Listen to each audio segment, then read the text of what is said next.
इल्लुमिनाटी यह शक्तिशाली लोगों के समाज का एक प्रतिशत है जिनके बारे में माना जाता है कि वे देश और यहाँ तक कि दुनिया की पूरी अर्थव्यवस्था को नियंत्रित करते हैं। कोई नहीं जानता कि इस समाज की उत्पत्ति कहाँ से हुई और इस समाज के सदस्य कौन हैं। लेकिन रुकिए, क्या होगा अगर मैं आपको बताऊं कि इल्लुमिनाटी का यह गुप्त समाज वास्तव में प्राचीन भारत में सम्राट अशोक द्वारा उत्पन्न हुआ था।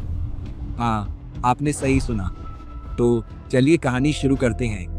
273 ईसा पूर्व में महान भारतीय सम्राट अशोक अपने देश के अमीर और शक्तिशाली लोगों से डरते थे। उन्हें चिंता थी क्योंकि ये अमीर और शक्तिशाली लोग उनके साम्राज्य पर कब्जा कर सकते थे। लेकिन एक दिन उन्होंने 9 प्रतिभाशाली पुरुषों का एक गुप्त समाज बनाया जिन्हें 9 अज्ञात पुरुषों के रूप में भी जाना जाता है।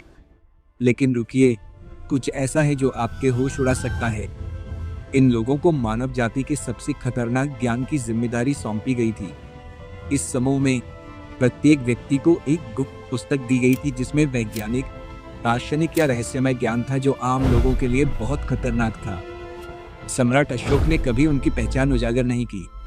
बहुत से लोग मानते हैं कि 2 सहस्राब्दियों से अधिक समय से वे मानवता के संरक्षक रहे हैं, जो इसे सबसे खतरनाक रहस्य बनाता है। लेकिन क्या होगा अगर ये लोग सिर्फ ज्ञान के रक्षक नहीं थे, बल्कि एक वैश्विक शक्ति संरचना के नियंत्रक भी थे। उस गुप्त पुस्तक में जो इन लोगों को दी गई थी, पूरी दुनिया को नियंत्रित करने की शक्ति और ज्ञान था। पहली पुस्तक में कहा जाता है कि इसमें प्रचार और मनोवैज्ञानिक युद्ध की तकनीकें थी। दूसरी पुस्तक में मानव मन को नियंत्रित करने की विधि है। तीसरी पुस्तक में जैव प्रौद्योगिकी और सूक्ष्म जीव विज्ञान पर निर्देश का ज्ञान था, जो अपने समय से बहुत आगे था। लेकिन चौथी पुस्तक में कीमिया और धातु के रूपांतरण का कुछ रहस्य मौजूद था। इस पुस्तक में एक सभ्यता या किसी देश की पूरी अर्थव्यवस्था को बनाने या नष्ट करने की क्षमता थी। लेकिन रुकिए, यह और भी चौंकाने वाला होता जा रहा है। इन पुस्तकों में निहित ज्ञान कभी नहीं खोया। कुछ का मानना है कि 9 अज्ञात पुरुष इल्लुमिनाटी के रहस्यमय समाज के अलावा और कोई नहीं थे। अगर हम इल्लुमिनाटी के प्रतीक को करीब से देखें तो हम देखते हैं कि इसका पता प्राचीन भारत से लगाया जा सकता है, जहां सब कुछ देखने वाली आंख दिव्य ज्ञान का प्रतीक थी और पिरामिड ज्ञानोदय के आध्यात्मिक पदानुक्रम का प्रतिनिधित्व करता था। ऐसा हो सकता है कि इल्लुमिनाटी को अपना ज्ञान और प्रतीक उन 9 अज्ञात पुरुषों से विरासत में मिला हो।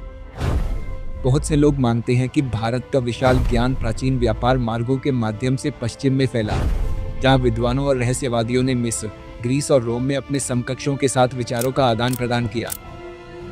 समय के साथ 9 अज्ञात पुरुषों का रहस्य पश्चिम के गुप्त ज्ञान के साथ मिल गया। इसने अंततः उस चीज की नींव रखी जिसे अब हम इल्लुमिनाटी कहते हैं। लेकिन रुकिए, यह विचारों का कोई साधारण आदान प्रदान नहीं था।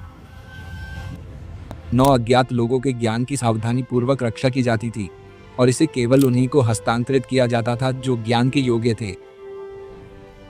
जैसे जैसे सदियां बीतती गई, इस ज्ञान को गुप्त समाजों के सिद्धांतों में संहिताबद्ध किया गया, जो आज भी वैश्विक घटनाओं पर प्रभाव रखते हैं।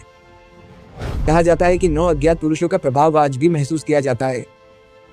वैश्विक घटनाओं में हेरफेर से लेकर सूचना के नियंत्रण तक उनकी विरासत इल्लुमिनाटी के माध्यम से जीवित है, जिनके सदस्य कथित तौर पर पर्दे के पीछे से तार खींचते हैं। यदि 9 अज्ञात पुरुष वास्तविक थे और उनका ज्ञान इल्लुमिनाटी को दिया गया था, तो इस प्राचीन ज्ञान के आधुनिक संरक्षक कौन है? या वे हमारे बीच छिपे हैं या मानवता के भविष्य को आकार दे रहे हैं? नीचे कमेंट करें। और इस वीडियो को अंत तक देखने के लिए धन्यवाद। मैं आपसे दूसरे वीडियो में मिलूंगा।